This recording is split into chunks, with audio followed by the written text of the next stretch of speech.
3 years ago, I rescued this abandoned cabin in the woods.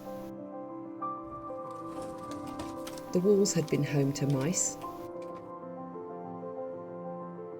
There was a rotting old caravan stuck on the back.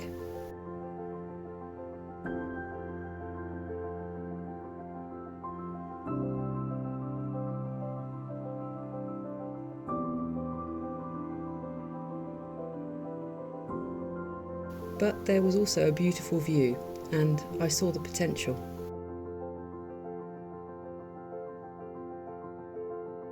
What followed was a journey I'll never forget, a complete transformation from a forgotten shack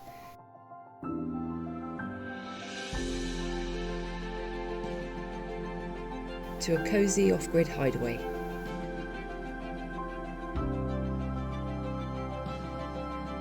I did most of the work myself, and with the help of my builder friend Joe, I managed to complete the build on a limited budget. Every step required learning a whole new skill or tool, pushing through self-doubt. If I pull at the bottom, it should come out the other end. That sounds easy, doesn't it? And also learning to film and edit videos. In this video, I'll take you through the entire renovation. I'll share what I learned, what it cost to buy and renovate, and the challenges I faced along the way. Whether you're dreaming of building your own cabin, or maybe you just love a good before and after, this one's for you. The cabin is in the Morvan, a rural nature park in France. I set up a base camp and then started building. I added some new concrete footings and then built an insulated floor plate.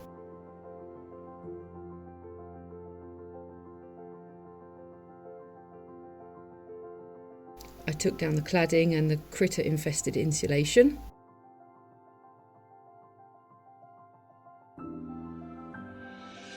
And started building my first ever wall. Framing walls is easy and fun, and it's so exciting to see an idea on paper become three-dimensional. The openings will become the future bedroom and bathroom windows.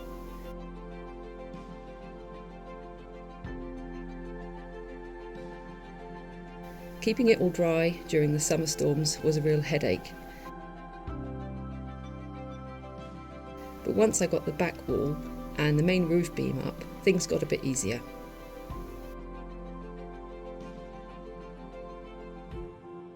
Attaching the beams to the old cabin was a two-person job, so Pascal helped me for the day, and we lifted and bolted the two parts of the cabin together.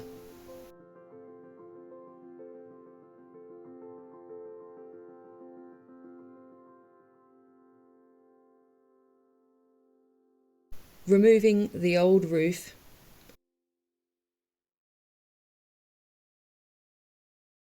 and dismantling all the interior walls and insulation was a massive job. Here it is, lovely. Look at that, just marvellous. It was roasting hot and very dirty, horrible work.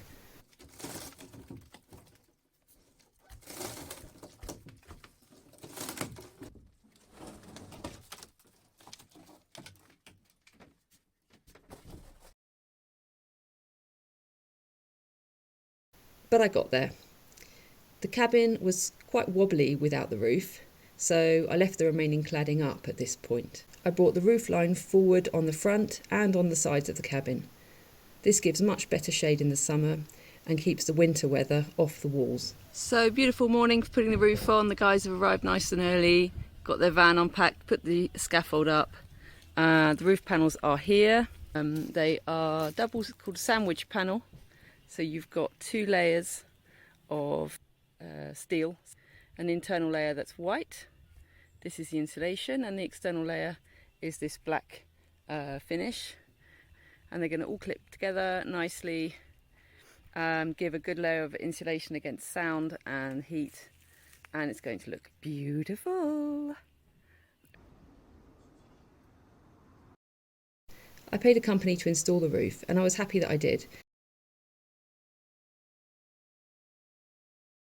but in hindsight I should have gone with a square black gutter system. Later on you'll see when the cladding goes up, this would have just made a nicer architectural finish.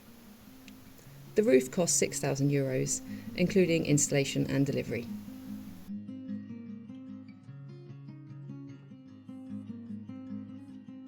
Next I took off the rest of the old cladding, and then we reinforced the interior walls, making some new openings for windows and double doors which are going to go onto a future terrace.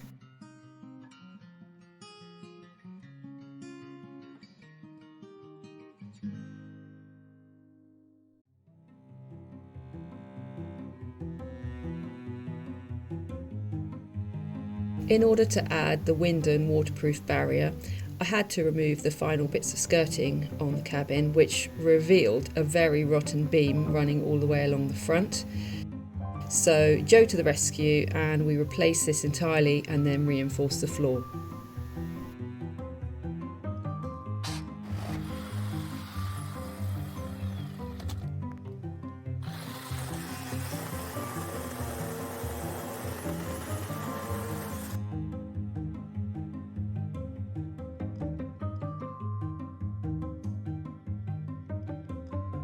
I closed up the windows with plexiglass just to keep the wind and the rain out. Aside from the roof costs, to get to this stage, I'd spent about €3,000. That was for structural wood, the OSB for the walls, the screws, the insulation of the floor plate, and I also borrowed some scaffolding, and I paid for some help to take all of the rubbish from the roof and the walls to the dump.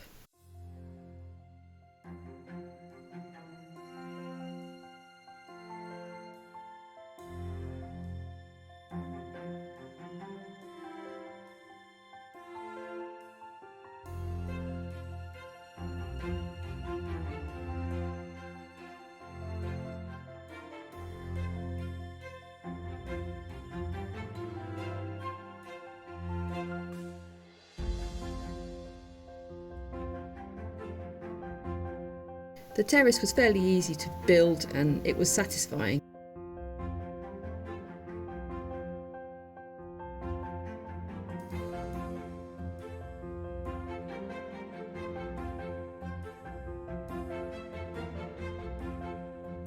It really makes the most of the views.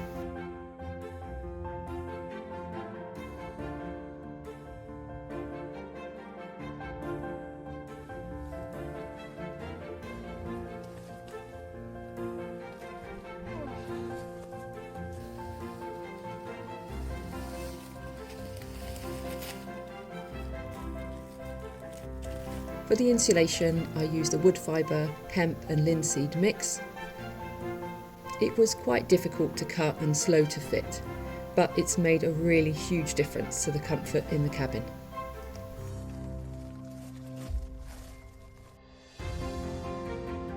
I put 12 centimetres in the walls and 8 in the roof.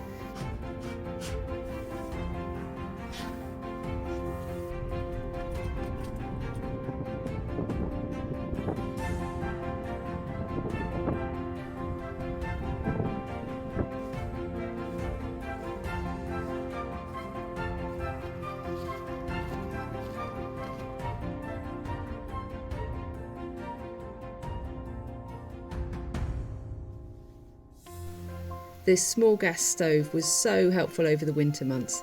Later in the build, I'll be adding a wood stove.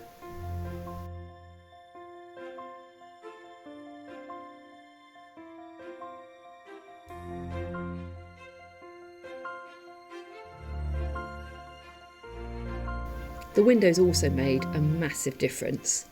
I opted for made-to-measure, very high-quality aluminium frames, and I really don't regret the investment. They beautifully frame the view and give a really high-quality feel to the cabin.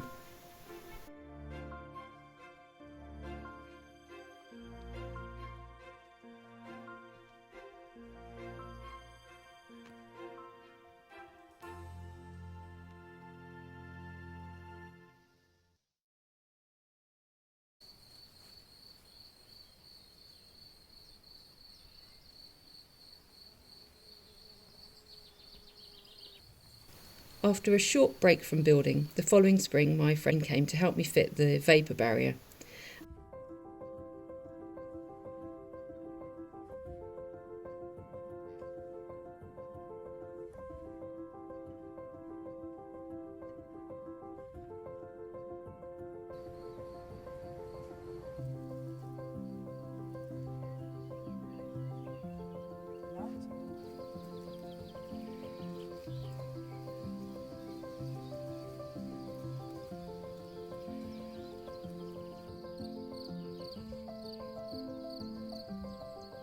and at this point I decided to decorate and furnish the inside of the cabin so that I could come and start to enjoy staying there whilst I worked on the cladding.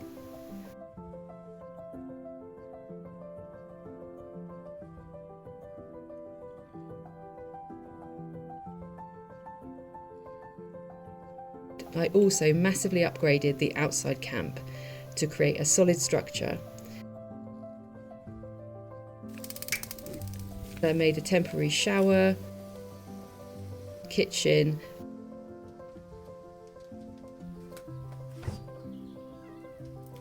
at the back I used the structure for storing the wood for the cladding.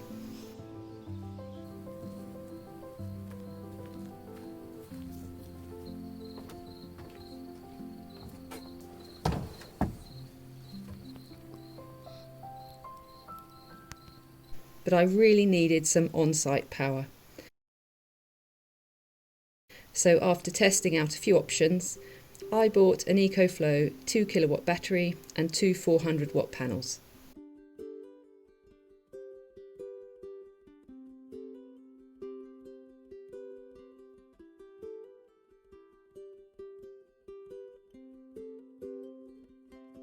I wanted to create a minimal Japanese style finish for the outside, so I sourced some local Douglas fir cladding.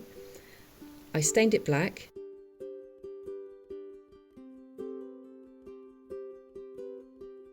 and I opted to install it vertically.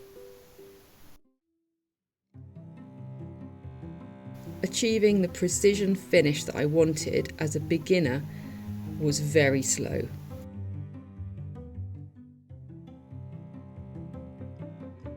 I lacked basic carpentry skills.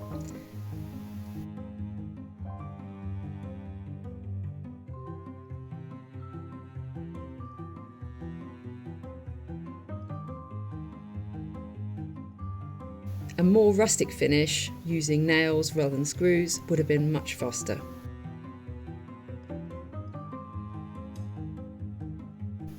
But I'd made my decision, so I just had to keep going.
The cabin build is a project I've been doing in my spare time with the money that I'm earning from my main job.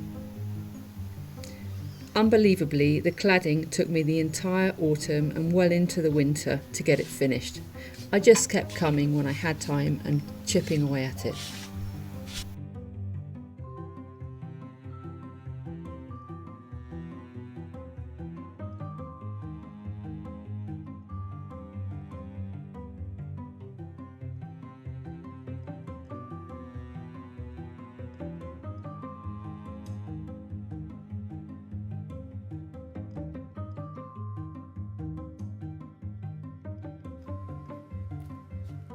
I celebrated the end of it.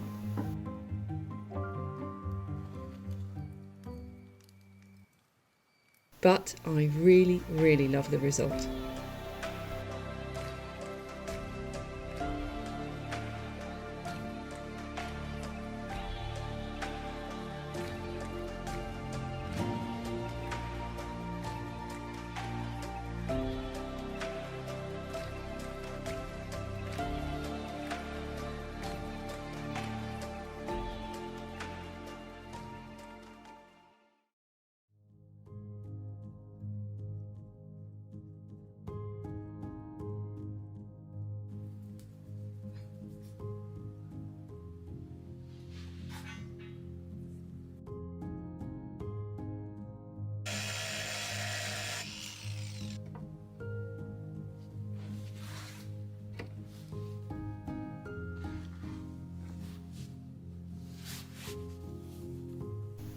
The balustrade was simple, affordable, and finished off the terrace nicely without blocking the view.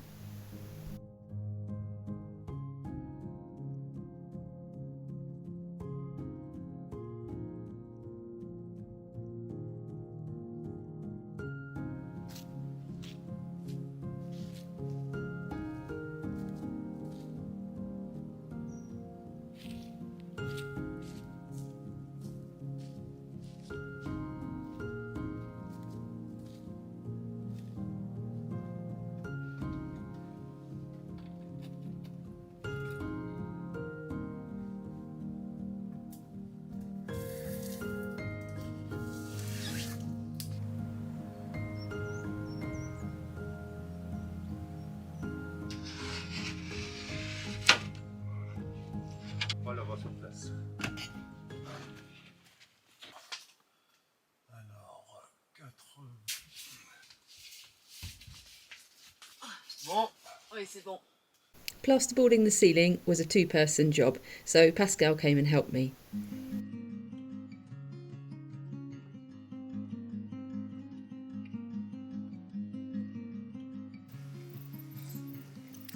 Then we added the rails to the walls.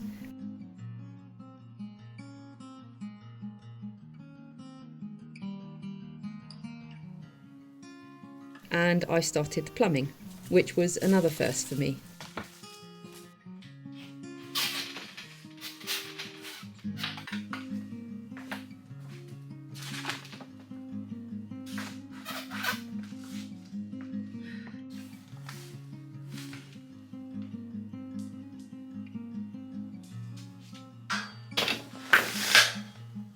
Plumbing book.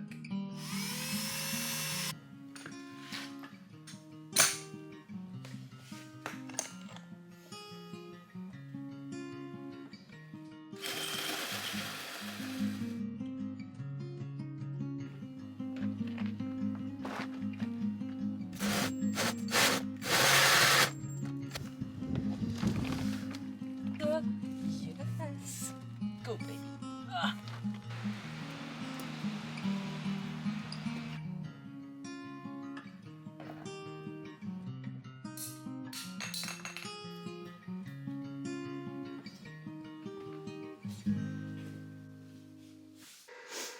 This feels quite... There is water in the cabin for the first time ever. Il n'y a pas l'air d'avoir de fuite, hein. Joe's saying this doesn't look like there's anything leaking. Pas de fuite? Right. C'est bon, Joe? Nickel. Nickel. Which means perfect. Right, it's a great day today. It's early Saturday morning. And I've got Jean-Francois, l'electrician, who's here. And Joe. Non, moi, c'est pas la peine. Moi, je suis sur toutes les vidéos déjà. Yes, he says he knows he's already famous. Jean-Francois ran the cables and prepared everything for the new fuse box, whilst Joe and I finished the plasterboard. 90 de large.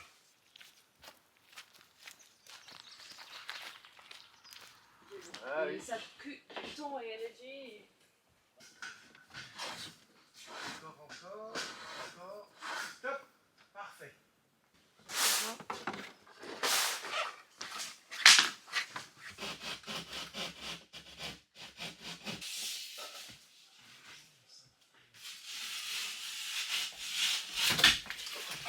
Voilà.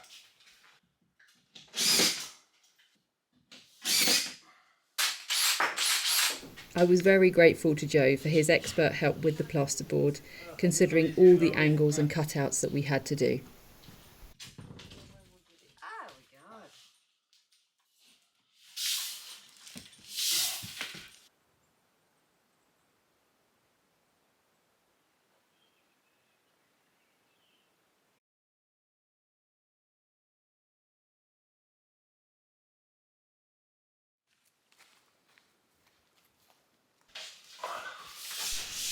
Next we started on building the shower corner.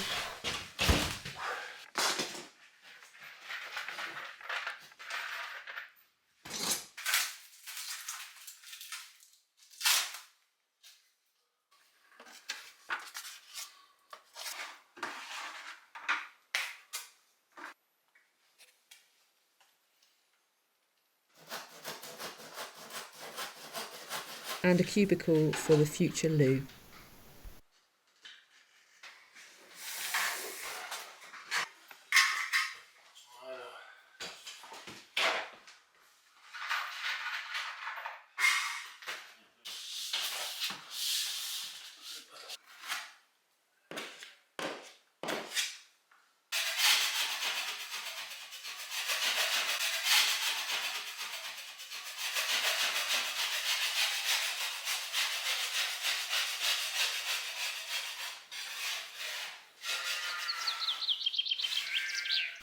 The floor in the older part of the cabin was really sloping, probably due to that rotten beam.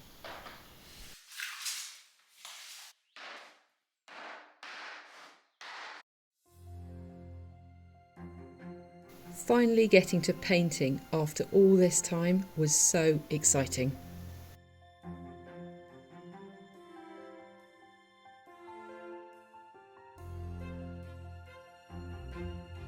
I chose a hard-wearing neutral floor that's scratch resistant and easy to clean.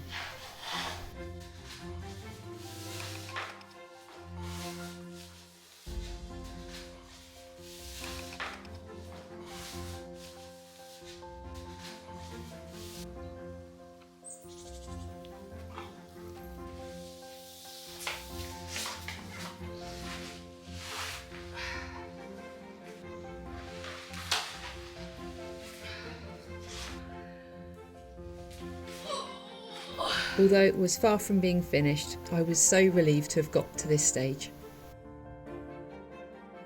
Don't wait for motivation to come. Motivation comes from the results.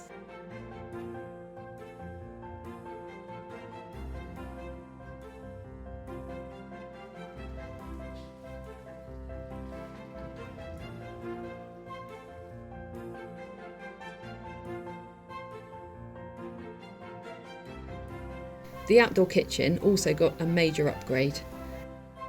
Check out the start to finish video on my channel.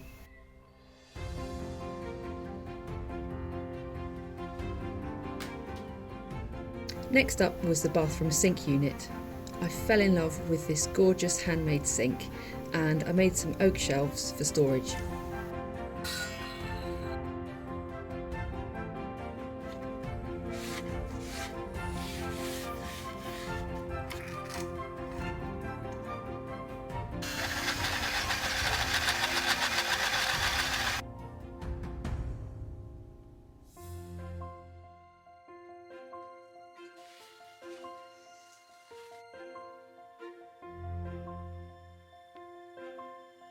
I've been using an old outhouse which has a composting loo, and it was time to create an indoor version.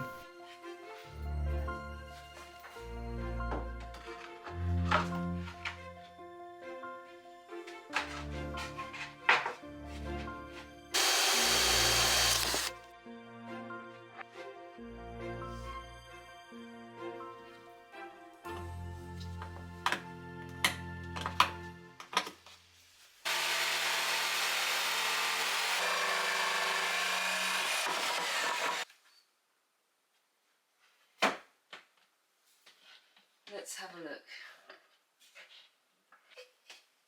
I finally had a gas water heater, a sink and a luxury shower,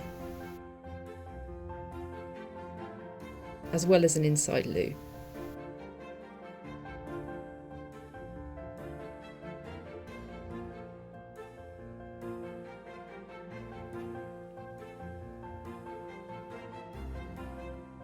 It was time to hide the ugly concrete pillars.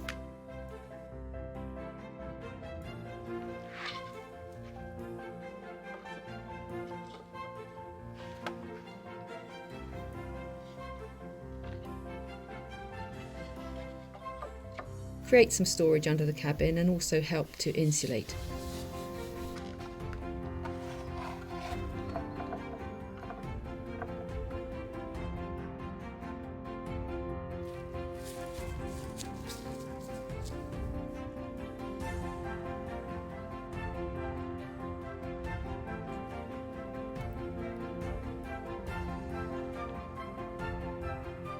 I upgraded the entrance with some solid oak steps.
kept the kitchen really simple. It's quite a compact space, so I just wanted to make it functional enough to make a simple meal.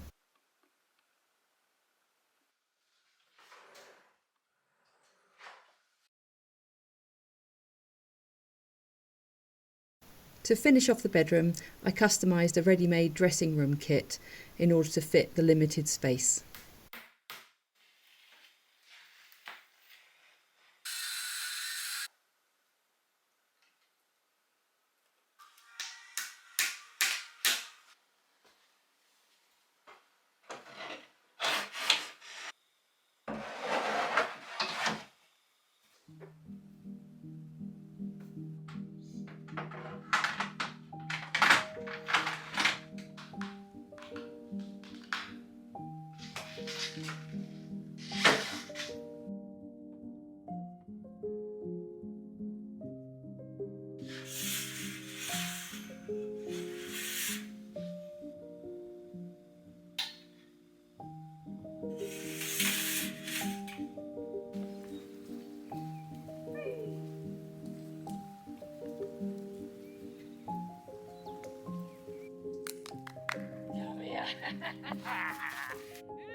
If you're planning a self-build project like this, find yourself a mentor like Joe. He has brought years of experience and knowledge to the build.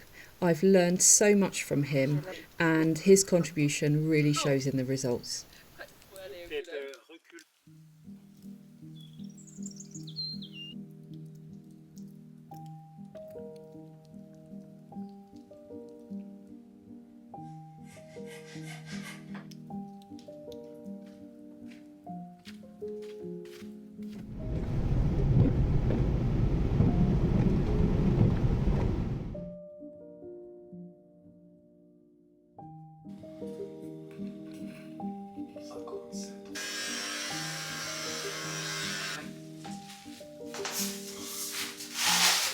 The final task was to fit the wood stove. I bought a second-hand stove inexpensively and renovated it.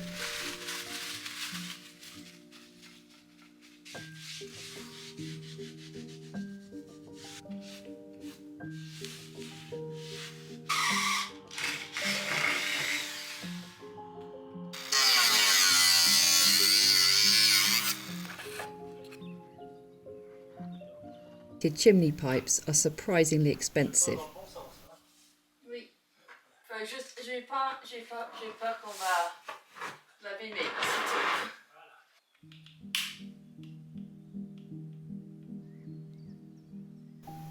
But in the end, the log burner makes the cabin feel so cosy, it really is worth it.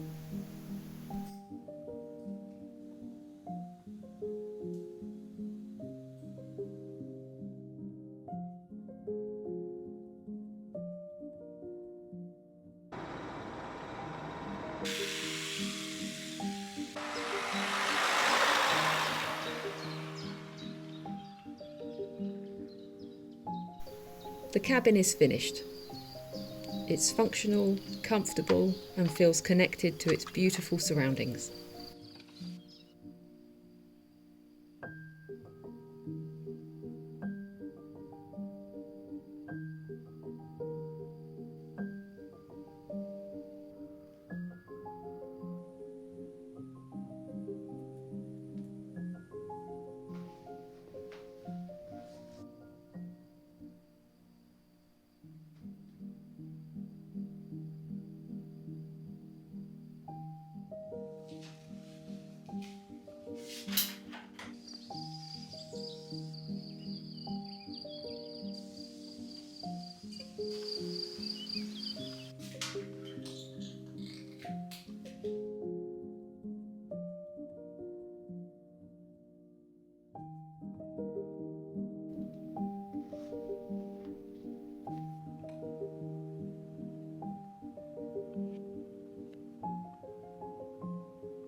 So what did it all cost?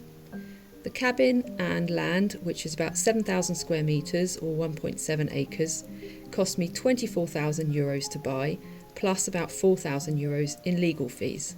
The renovation costs for the materials, the roof, windows, solar panels, system and battery came to €36,700. So in total I've spent around €70,000 or $80,000. I also spent €1,500 on tools, and I had to upgrade my tiny car for a much more practical van, so allow for that investment if you're thinking of building. I still need to spend around €6,000 on a septic system, and I'm going to do some landscaping. The outdoor kitchen costs about €2,000. And what's the likely sale price today? I'd say somewhere around €90,000 to €100,000, so I'll probably get my money back, although the cabin is absolutely not for sale. More than anything, I've really enjoyed the process and learning so many new skills.